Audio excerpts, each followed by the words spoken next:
Jean-Marie Collin, bonjour. Bonjour. Alors, tu es chercheur au groupe de recherche et d'information sur la paix et la sécurité, mais tu es également le porte-parole d'une organisation qui lutte contre l'arme nucléaire. Est-ce que tu peux nous parler de ICANN? Oui, je suis un des porte-parole de ICANN France, donc la campagne internationale pour abolir les armes nucléaires, une campagne mondiale qui est née en 2007 à l'initiative de Médecins en Australie, en France qui s'est créée en 2009, donc on rentre dans la 10e année.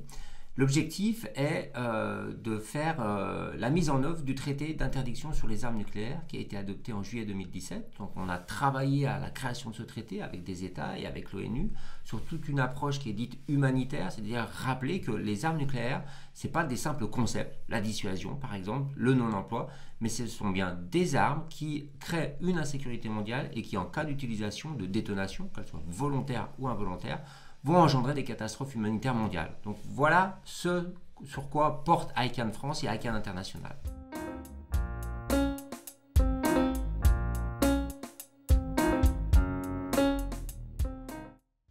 Alors cette année, le CICR, qui soutient de toute façon ICANN et la lutte contre les armes nucléaires depuis des années, a lancé sa propre campagne, Vivre ou mourir, sur les conséquences que l'on sait absolument catastrophiques de ce que pourrait être, ou de ce qu'a été, si on reprend le Japon de 1945, l'utilisation de l'arme nucléaire.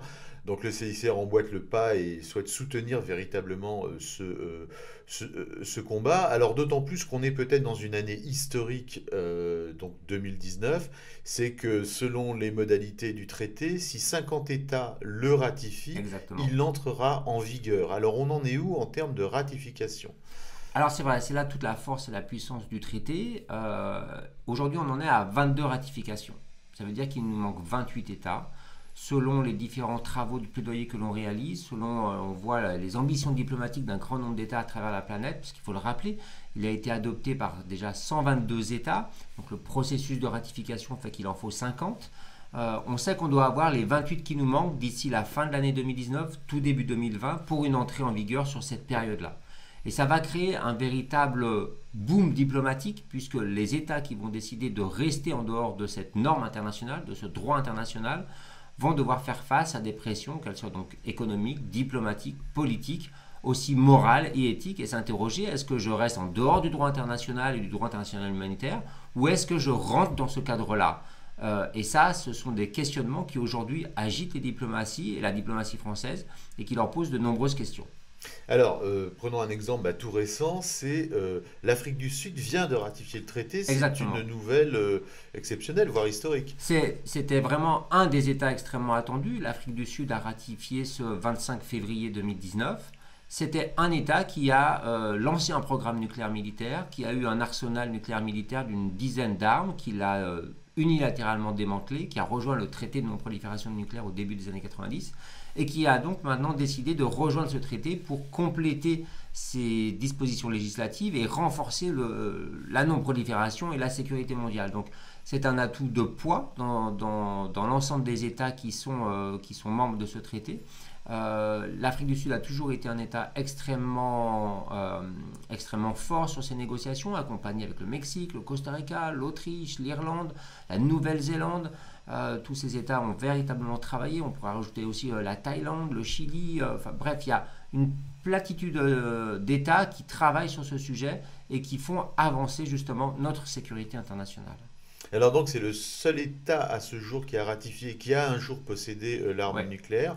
Est-ce qu'on peut imaginer que ce soit une brèche ouverte pour d'autres États qui possèdent l'arme et qui seraient amenés à le ratifier? Parce que force est de constater quand même que tous les détenteurs de l'arme ne sont pas liés au traité à ce jour. Oui, aujourd'hui ils boudent, c'est-à-dire qu'ils n'ont pas participé aux ratifications, ils sont restés en dehors, ils ont même fait une conférence de presse pour dénoncer que l'ONU travaille sur le désarmement nucléaire, ce qui était assez risible, il faut le reconnaître. Euh, c'est vrai qu'aujourd'hui ils restent en dehors. Effectivement, l'Afrique du Sud a ouvert une brèche importante qui montre qu'un État qui a possédé des armes peut rentrer dans ce type de traité. Elle a réalisé son processus de démantèlement. Surtout, ce qu'il ne faut pas oublier, c'est que le TIAN, donc le traité d'interdiction des armes nucléaires, c'est pas quelque chose qui est tout seul sur l'orbite planétaire des traités. Le TIAN s'accompagne et travaille et est compatible avec le reste des traités qui existent, et notamment le traité de non-prolifération nucléaire, puisque l'un et l'autre s'imbriquent véritablement, se complètent. C'est pour ça que le TIAN est né de l'article 6 du TNP, du traité de non-prolifération nucléaire, qui demande d'engager au désarmement nucléaire. Donc c'est quelque chose qui fait partie d'un tout.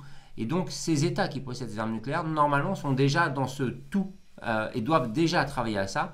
Aujourd'hui, c'est pour ça que le TIAN va pouvoir faire avancer véritablement cette sécurité internationale et ouvrir une porte qui est réelle sur le désarmement nucléaire.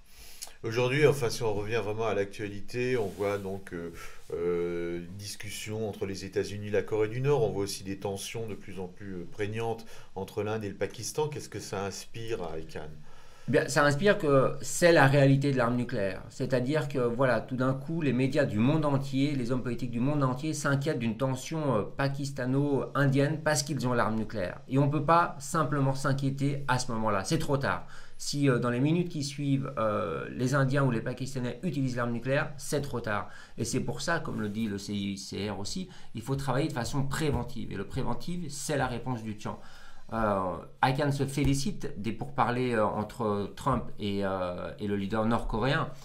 Aujourd'hui, d'ailleurs, on pousse à la création, à ce que ces États, en tout cas pour la Corée du Nord, par exemple, ratifient le traité d'interdiction complète des essais nucléaires, et avec la Corée du Sud, qu'elle travaille, qu'elle rentre au sein du TIAN comme État possédant des armes nucléaires et comme État étant protégé par des armes nucléaires américaines, en l'occurrence la Corée du Sud. Voilà, ce serait une véritable étape.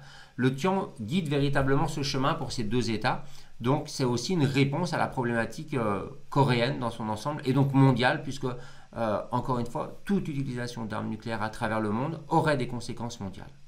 De quel type d'outils pour faire pression dispose ICANN? C'est quoi? C'est les sociétés civiles qui appuient certains États qui deviennent des émissaires et des promoteurs du traité? Comment vous fonctionnez?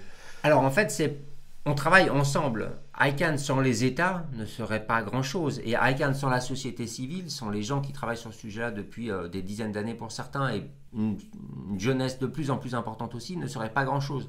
Donc c'est cet ensemble qui a fait naître et créer ICANN et qui a permis véritablement d'avancer extrêmement rapidement en une douzaine d'années sur ces négociations et la création de ce traité.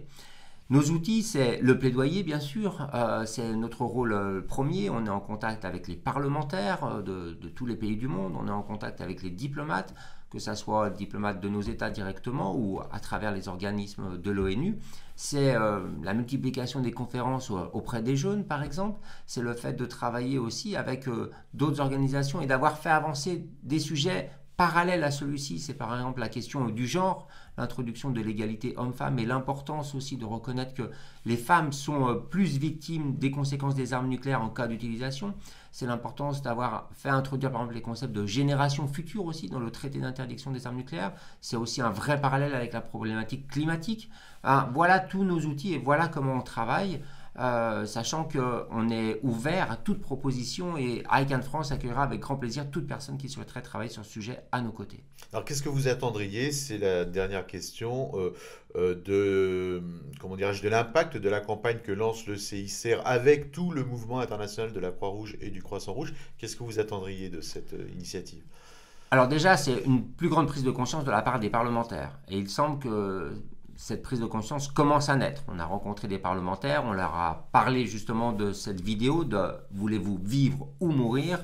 Ils choisissent tous l'option de vivre, ce qui est une bonne chose, mais ce qui montre que voilà, ils ont compris qu'il y avait une problématique qui était de plus en plus grande et naissante. Donc voilà, ce qu'on attend sur la France en tout cas, c'est que ça crée une émulsion, des avancées, mais je dirais sur la France, comme sur Monaco par exemple, qui est un État juste à côté de la France et qui aussi très avancé sur les questions environnementales et qui a aussi, je dirais, une autoroute pour travailler sur ces questions-là aussi, qui a beaucoup travaillé sur la question des réfugiés, sur toutes ces questions.